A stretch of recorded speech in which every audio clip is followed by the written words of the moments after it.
I'm Merton Musser, President, Musser Brothers Auctioneers, Billings, Montana. And we're a family auction company. Today, it's four brothers conducting auctions in the northwest region of Montana, Wyoming, Idaho, and Washington.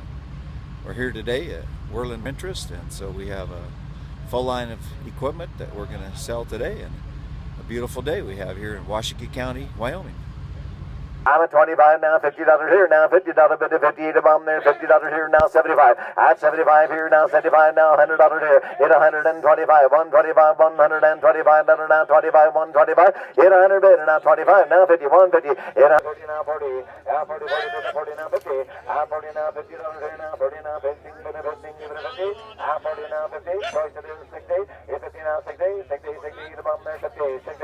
At 50, 60, 60, a bomb there, 50, 60. So choice. $50, $50. 124 is the